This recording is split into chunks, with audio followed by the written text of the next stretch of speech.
Hello అండి, అందరికీ నమస్కారం. Welcome to my channel. ఇవాళ నేను గీతా మహత్య కథలు పద్మపురాణ మహత్యంలోని శ్రీమద్ భగవద్గీత అధ్యాయన మహత్యంను వివరించబోతున్నాను.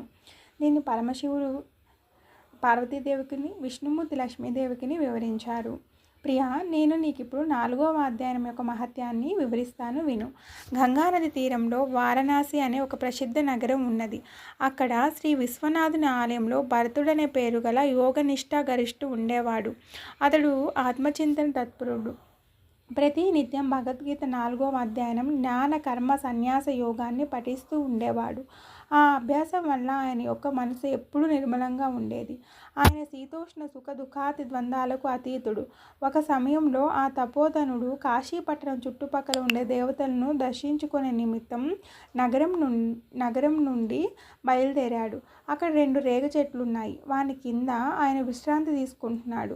ఒక చెట్టు నీడలో శిరస్సు, రెండో చెట్టు మొదట కాళ్ళు పెట్టుకొని విశ్రమించాడు. ఆయన లేచి వెళ్ళిపోయిన తర్వాత 5-6 రోజుల్లోనే ఆ 2 చెట్లు కూడా పూర్తిగా ఎండిపోయాయి. ఆకులు, కొమ్మలు కూడా రాలిపోయాయి. అనంతరం ఆ 2 చెట్లు ఒక బ్రాహ్మణోత్తమని ఇంట కన్యలుగా జన్మించాయి. ఆ పిల్లలిద్దరూ 7-8 సంవత్సరాల వయసు వచ్చిన తర్వాత ఒకనాడు దూరదేశాల నుండి సంచారం చేస్తూ అచటకు వచ్చిన భరతముని చూచారు. ఆయన చూస్తూనే పాదాల మీద వాలిపోయారు. ఓ మహర్షి, మీ దయ వలన మేమిద్దరం ఉద్ధరింపబడినాము. మాకు వృక్షరూపాలు పోయి మానవ రూపాలు లభించాయి అన్నారు. వాళ్ళు అలా అంటుంటే మహర్షికి ఆశ్చర్యం కలిగింది. కన్యలారా, నేను ఎప్పుడు ఎలాగ మీకు ముక్తి కలిగించాను? మీరు వృక్షాలుగా ఎలా అవతరించారు? ఎక్కడ? అసలు ఆ సంగతే నాకు గుర్తులేదు. వివరించి తెలపండి అన్నాడు ఆయన. వారు తమకు వృక్షరూపం ఎలా వచ్చిందో చెప్పనారంభించారు. మునీశ్వర, గోదావరి నదీ తీరంలో చిన్న పాపం అనే పేరు గల ఒక ఉత్తమమైన తీర్థం ఉంది. అది మానవులకు పుణ్యప్రదము, పవిత్రతకు అతి ప్రాణం. ఆ తీర్థంలో సత్యతపుడు అనే పేరు గల మహర్షి కఠోరమైన తపస్సు చేస్తున్నాడు.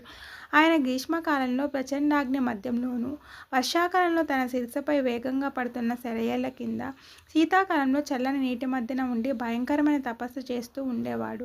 అందుచేత ఆయన తల వర్షాకాలంలో ఎప్పుడు తడిగానే ఉండేది. శీతాకాలంలో శరీరం ఎప్పుడు రోమాంచ స్థితిలోనే ఉండేది. సర్వాకాల సర్వావస్థల్లోనూ ఆయన పవిత్రుడే. నియమానుసారం తపస్సును ఆచరించి ఇంద్రియాలను తన వశంలో ఉంచుకొని ప్రశాంత చిత్తుడై ఆయన సదా అంతరాత్మలో విహరిస్తూ ఉండేవాడు. ఆయన తన విద్యుత్తునకు తగినట్లు చేసే వ్యాఖ్యానాన్ని వినడానికి బ్రహ్మదేవుడు ప్రతిరోజు ఆయన వద్దకు వచ్చి నమస్కరించి కూర్చునేవాడు. ఆయన తన సందేహాలు అడిగి తెలుసుకునేవాడు. అందుచేత బ్రహ్మగారంటే ఆయనకి ఏ భయమూ లేదు. ఒక్కొక్కసారి బ్రహ్మగారు వచ్చేసరికి కూడా ఆయన తపస్సు పూర్తయ్యేది కాదు. పరమాత్మ యందు నిరంతరం తన మనసు లగ్నం చేయటం వల్ల ఆయన తపశక్తి మరింత వృద్ధి పొందుతూ వచ్చింది. ఈ సత్యతప మహర్షి జీవన్ముక్తిని పొందితే తన ఇంద్రపదికి ముప్పు వస్తుందని భావించి దేవేంద్రుడు ఆయన తపస్సుకు అనేక విధాల విఘ్నాలు కలిగించాడు. మేము అప్పుడు దేవేంద్రుని కొలువులో అప్సరసులుగా ఉండేవాళ్ళం. ఇంద్రుడు మమ్మల్ని ఇద్దరిని పిలిచి, మీరు ఆ తపస్సు యొక్క ఏకాగ్రతకు భంగం కలిగించాలి, అందువల్ల అతని తపస్సు భగ్నం కావాలి. వారు నన్ను ఇంద్రపదవి నుండి తప్పించి ఆ పదవిని తాను పొంది సకల స్వర్గభోగాలు అనుభవించాలని చూస్తున్నాడు. వెళ్ళండి అని ఆదేశించాడు. ఇంద్రుని ఆదేశాన్ని పాటించక తప్పదు కదా. మేమిద్దరం గోదావరి తీరం చేరి ఆయన తపస్సు చేస్తున్న ప్రదేశం సమీపించాము. గంభీరంగా మ్రోగింపబడుతున్న మృదంగ ధ్వనులు, మృదుమధురంగా సాగుతున్న వేణుగానం విని వీటి మధ్య ఇతర అప్సర కన్యలతో పాటు గ్రహణం ప్రారంభించాం. ఇంతేకాదు, ఆ యోగీశ్వరుని మా వశంలోనికి తెచ్చుకున్నట్టుకు మేము సర్వతాళాలయబద్ధంగా నృత్యం కూడా చేయసాగాం. మధ్య మధ్యలో వయ్యారంగా మా పయ్యదులు కూడా జారుతూ ఉండేవి. మత్తెక్కించే కామ వికారం మా మునికి కలిగించాలని మేమిద్దరం మా ప్రయత్నమంతా చేశాము. కానీ నిర్వికార చిత్తుడైన ఆ ముని మా చేష్టలకు ఎంతమాత్రం రొంగి రాలేదు. పైగా క్రోధాతిరేకంతో కమండలంలో నీళ్లు చేతిలో పోసుకొని మా మీద చల్లి, దాసి, మీరిద్దరూ నా తపస్సుకు భంగం కలిగింపజూచారు కాబట్టి ఈ గోదావరి తీరంలోనే రేగు చెట్లై పడి ఉండండి అని శాపించాడు.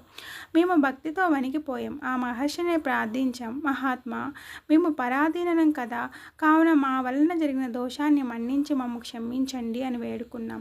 పవిత్రాత్ముడైన ఆ ముని శాంతించి ప్రసన్నుడై మాకు శాపవసానం అనుగ్రహించాడు. ఇక్కడకు భరతముని వచ్చినప్పుడు, మీ నీడన విశ్రమించినప్పుడు మీ శాపం తొలగిపోతుంది. తర్వాత మీరు మానవ లోకంలో పాపలై జన్మిస్తారు. మీకు పూర్వజన్మ జ్ఞానం కూడా ఉంటుంది అని సెలవిచ్చాడు. మహాత్మా, అలా మేమిద్దరం వృక్షాలుగా అవతరించాము. ఆ సమయంలో మీరు వచ్చి మా నీడన విశ్రమించి భగవద్గీతలోని 4వ అధ్యాయాన్ని జపించారు. అందువల్ల మేము ఉద్ధరింపబడినాము. మేము మీకు కృతజ్ఞతలతో కూడిన ప్రణామాలు అర్పిస్తున్నాము. మీరు మమ్ము కేవలం శాపం నుండే కాదు, ఈ భయంకరమైన ప్రపంచం నుండి కూడా గీతా చతుర్థధ్యాయన పఠనం వల్ల విముక్తి కలిగించారు అన్నారు ఆ కన్యలు. పార్వతి ఈ విధంగా ఆ కన్యలు చెప్పగా విని ముని ఎంతో ప్రసన్నుడై వారి పూజలు అందుకొని ఎలా వచ్చాడో అలాగే వెళ్ళిపోయాడు. ఆ కన్యలు కూడా ఎంతో భక్తి శ్రద్ధలతో ప్రతిరోజు భగవద్గీత 4వ అధ్యాయాన్ని చదువుతూ ముక్తి పొందారు. ఇది భగవద్గీత చతుర్థాధ్యాయన మహత్యము. దీని విష్ణుమూర్తి లక్ష్మీదేవికి, పరమశివుడు పార్వతీదేవికి వివరించారు. Thank you so much for watching. Please like, share and comment.